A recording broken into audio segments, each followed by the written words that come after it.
The planned reforms also include a review of rules put in place following the financial crisis over a decade ago to make bankers accountable for their decisions and easing capital requirements for smaller lenders, after much lobbying by banks. We have to make sure that we don't unlearn the lessons of 2008, but at the same time recognize that banks today have much stronger balance sheets, he told an event hosted by the FT. The city has been largely cut off from the European Union by Brexit, putting pressure on the government to ease rules as Amsterdam overtook London to become Europe's top share trading center, adding to competition from New York and Singapore. Leaving the European Union allows Britain to write its own rules. But as it hosts scores of international banks, it has little room to diverge radically from international norms.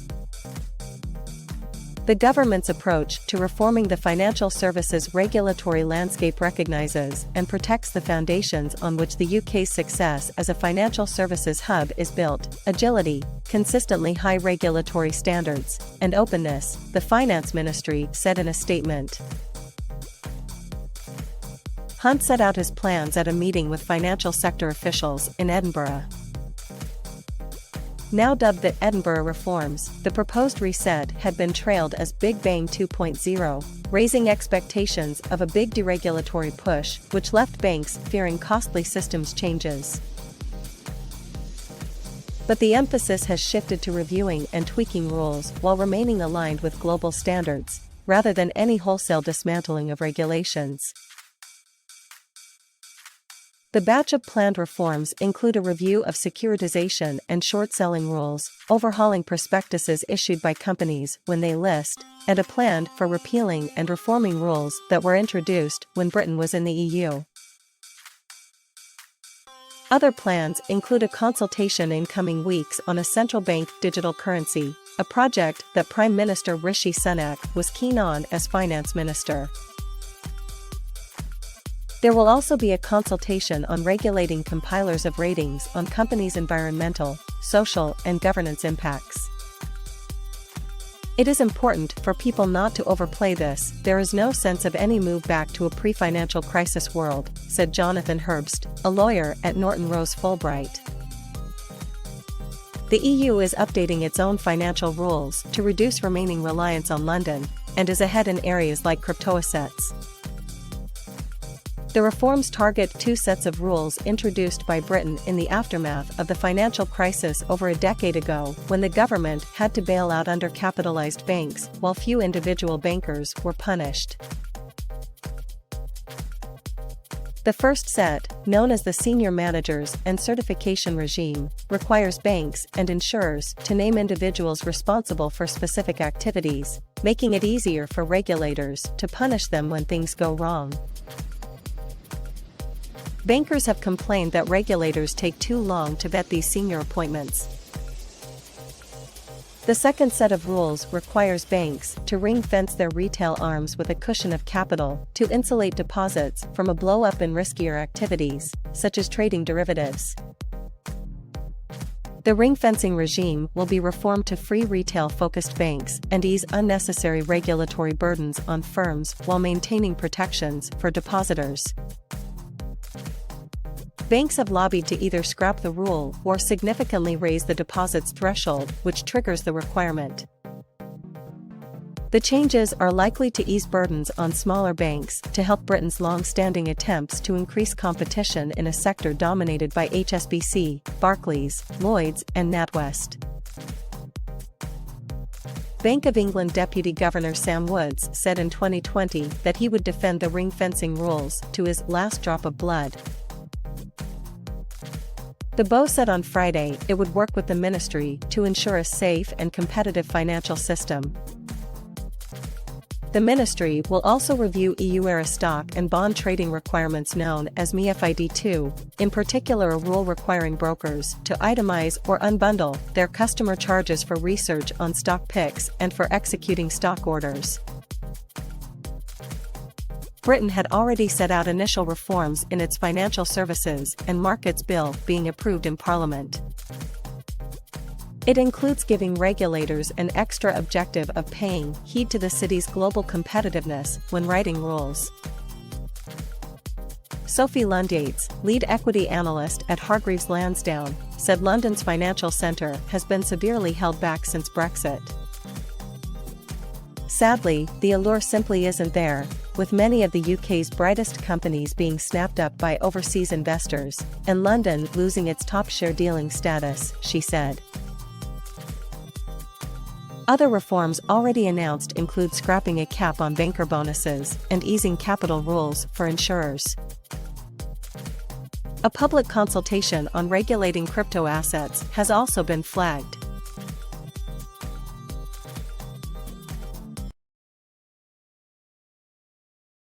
Key inflation measure shows price pressures cooled off in November, but remain high. Another key inflation measure shows price pressures cooled off, but remained stubbornly high in November, despite the Federal Reserve's months-long efforts to fight inflation through higher interest rates. The Producer Price Index, which measures prices paid for goods and services by businesses before they reach consumers, rose 7.4% in November compared to a year earlier, the Bureau of Labor Statistics reported Friday. That's down from the revised 8.1% gain reported for October. U.S. stocks fell immediately after the report, as economists surveyed by Refinitiv had expected wholesale prices to have risen just 7.2% annually. The higher-than-expected inflation readings raised concerns about whether the Fed will be able to slow the pace of rate hikes. But futures for the Fed funds rate still show a strong likelihood of a half-point increase at the central bank's policymaking meeting next week, rather than the three-quarter-point hike instituted at the last four meetings. The PPI report generally gets less attention than the corresponding Consumer Price Index, which measures prices paid by U.S. consumers for goods and services. But this is a rare month in which the PPI report came out before the CPI report, which is due out Tuesday. That and the Fed meeting scheduled for Tuesday and Wednesday next week is making this inflation report of particular importance to investors. Next Tuesday's CPI release will be more important than today's data, but with traders on edge, any indication that prices remain elevated and that inflation is more sticky than currently believed is a negative for markets, said Chris Zaccarelli, Chief Investment Officer for Independent Advisor Alliance. Overall prices rose a seasonally adjusted 0.3% compared to October, the same monthly increase as was reported in both September and October, but were slightly higher than the 0.2% rise forecast by economists. Stripping out volatile food and energy prices, core PPI rose 6.2% for the year ending in November, down from the revised 6.8% increase the previous month. Economists had forecast only a 5.9% increase. Core PPI posted a 0.4% increase from October, a far bigger rise than the revised 0.1% month-over-month rise in that previous month, and twice as big as the 0.2% rise forecast by economists.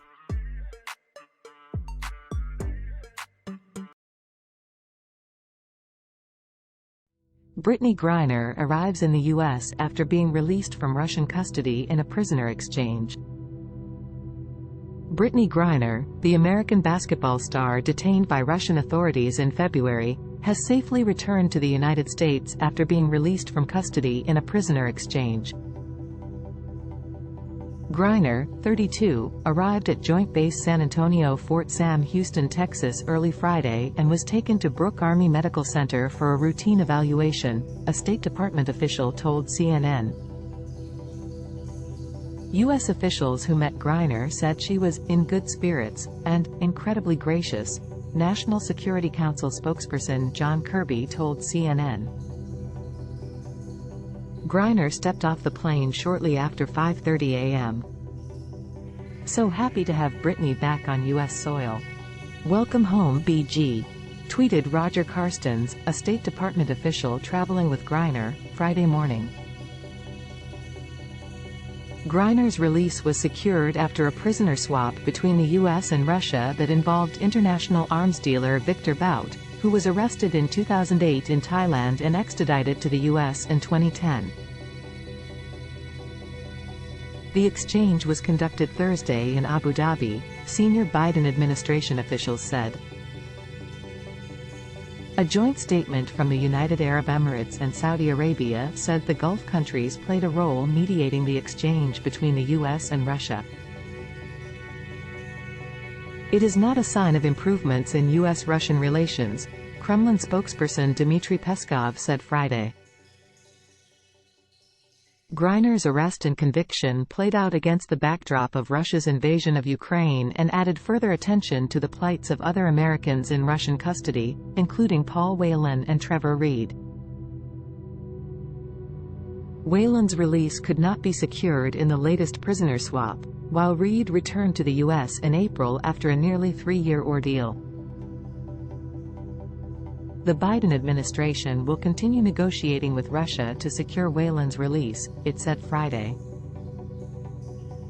Russians have things they want in this world, and Moscow knows ultimately the two sides will reach a mutually acceptable arrangement if they keep talking to us, a senior administration official told CNN. President Joe Biden said efforts to bring Griner home took painstaking and intense negotiations, as he thanked members of his administration who were involved. "This is a day we've worked toward for a long time. We never stopped pushing for her release," he said Thursday. The final deal came together over 48 hours, senior U.S. administration officials said, launching the process of moving Griner from the penal colony where she was serving a lengthy sentence. Biden gave final approval for the prisoner swap freeing Griner over the past week, an official familiar with the matter said. Bout has returned home to Russia, the Russian Foreign Ministry said Thursday. The prisoner exchange with Griner was completed successfully at Abu Dhabi Airport on Thursday, the ministry said. Griner's family thanked Biden and his administration Thursday in a statement, as well as former New Mexico Governor Bill Richardson, whose Richardson Center worked on behalf of the family to help secure Griner's release. They also expressed gratitude for the outpouring of public support they've received. "We sincerely thank you all for the kind words, thoughts and prayers, including Paul and the Whelan family who have been generous with their support for Brittney and our family during what we know is a heartbreaking time," the statement said. "We pray for Paul and for the swift and safe return of all wrongfully detained Americans. We will never give up on Whelan," Biden says. As Griner's return is heralded as a diplomatic achievement, officials and supporters have expressed disappointment Whelan also couldn't come home. A U.S., Irish, British and Canadian citizen, Whelan was detained at a Moscow hotel in December 2018 by Russian authorities who alleged he was involved in an intelligence operation. He was sentenced to 16 years in prison on espionage charges he has vehemently denied. The U.S. State Department has declared him wrongfully detained. Russia has handled Whelan's and Griner's cases differently based on what each has been accused of, it has said, and signaled recently it only would negotiate over Griner, even as the Biden administration made offers to get Whelan released as part of this deal. "This was not a choice of which American to bring home," Biden said Thursday. "Sadly, for totally illegitimate reasons, Russia is treating Paul's case differently than Brittney's. And while we have not yet succeeded in securing Paul's release, we are not giving up. We will never give up." Whelan was happy Griner was released but disappointed the Biden administration has not done more to secure his release, he told CNN Thursday by phone from a penal colony in a remote part of Russia. "I don't understand why I'm still sitting here," he said. The Biden administration has ideas about new forms of offers to try with the Russians to secure Whelan's release, a senior administration official told CNN on Thursday. There is a recognition the U.S. needs to make available, something more, something different, from what they have offered thus far, the official said, not ruling out offering a Russian spy in U.S. custody in a potential prisoner swap. There is a willingness to pay even a very big price on the part of this president, the official said. Whelan's family was happy Griner was headed home but devastated he was left behind, they said Thursday. The Biden administration told Whelan's family of her release ahead of the Griner announcement, Paul's brother David Whelan told CNN.